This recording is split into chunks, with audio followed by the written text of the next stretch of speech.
बिस्मिल्लाहिर्रहमानिर्रहीम अस्सलामु अलैकुम वरहमतुल्लाहि वबरकातुहू।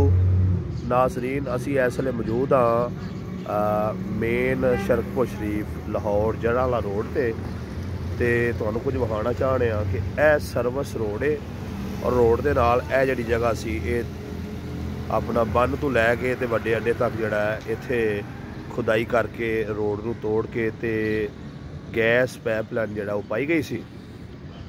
तो अच्छी बात है, काम होने चाहिए ने, लेकिन इनू आखते ने अग्गा दौड़ तो पिछा चौड़।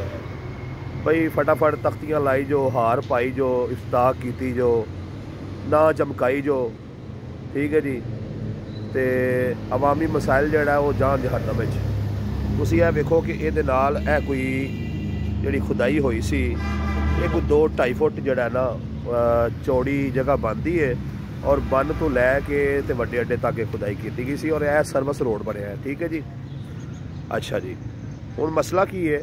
मसला ये वे कि यह जिहड़ी खुदाई की गई सी इनू उवें ही छड्ड दिता गया सी और इहदा नतीजा विखाने तुहानू की होया। ए रोड ते ना जी ए वेखो जगह जगह ते खड्डे बनना शुरू हो गए ने, ठीक है जी। ए वेखो ठीक है जी, क्योंकि पानी सड़क ते खड़ा होंदा है और कुछ जिहड़ा सैटां ते खड़ा होंदा है।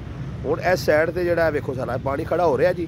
अच्छा, इसदा नुकसान की होवेगा? ये पानी जिहड़ा खड़ा है ये थल्ले हुण जिहड़ा इस सड़क नूं पै जाएगा, सड़क थल्लों भी टुटेगी ते उत्ते पानी हो के उत्तों भी टुटेगी और इस तरीके दे नाल अगले कोई चंद सालों दे विच ये जिहड़ा सर्विस रोड है ये भी टुट भज जाएगा, खराब हो जाएगा, ठीक है जी।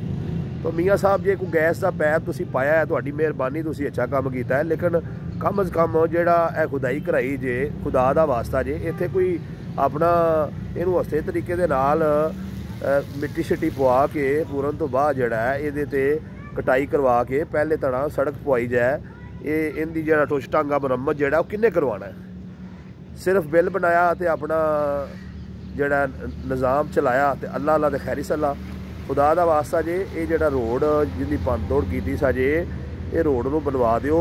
ये रोड कोई आए दिन तो बन हो रहा है, आवाम दे हाल ते रहम किया जाए और यह जिहड़ा सर्विस रोड दे नालों खुदाई की गई सी और उसकी वजह तो जिहड़ी सड़क नूं तोड़िया गया सी, इत्थे मरम्मत करवाओ ताकि मजीद जिहड़ा वो सड़क ना टुट जाए।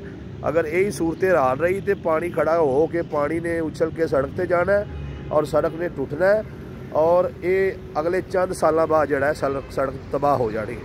खुदारा मियाँ साहब की जिहड़ी टीम है वो भी उन्होंने मशवरा देवे, उन्होंने साथी भी समझाण कि आवाम के जोड़ा च ना पवो, आवाम के हाल ते कुछ रहम करो। ये जिहड़ा तुसीं काम करवाया इहनूं मुकम्मल करवाओ।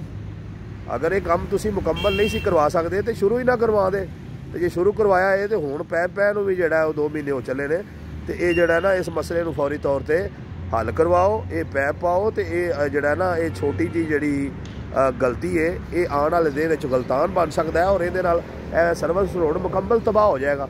और जब तबाह हो जाएगा लोगों को ठुडे लगणगे, लोग डिगणगे, सर्विस रोड ते एक्सीडेंट होणगे, 100 मसले पैदा होणगे और इन्हें सारे जिम्मेदार मियाँ साहब तुसीं होना है जे तुसीं ये काम नहीं करते। तो खुदा दा वास्ता जे काम करो, आवाम दी दुआवां लवो और अपने जिहड़े तुहाडे कोल वसाइल ने और इस वेले पावर है उसका सही इस्तेमाल करो और इस मसले नूं फिल फौर जिहड़ा हल किया जाए और आवाम के हाल ते रहम किया जाए और सर्विस रोड के नाल जिहड़ी तोड़ाई कराई साजे इनू मुकम्मल तौर पर यदी टीप टाप की जाए। ये उत्ते जो भी बजरी लुक वगैरह पैनी है वो पा के पहले की तरह इनू मजबूत किया जाए। और मैं एसी साहब अगे भी यही रिक्वेस्ट कराँगा कि तुसीं भी अपने दफ्तर चो निकलो और तहसील के मसलों के उत्ते गौर करो और यह वेखो कि यह की हो रहा है।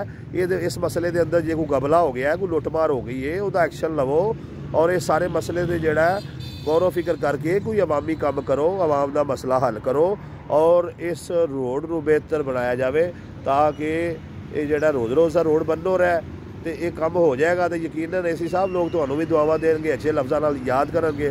तो जे इवें ही तुसीं अंदर ही बह रहना और खाली जिहड़ा कदी मास्क ते एक्शन ले लिया और कदी इधर सैर कर ली कदी उधर सैर कर ली, इंज काम नहीं होना है।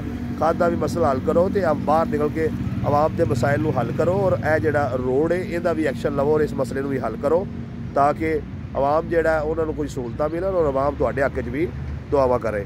जिहड़े दोस्त एग्री करते हैं वीडियो नूं शेयर भी करो। बहुत शुक्रिया जी।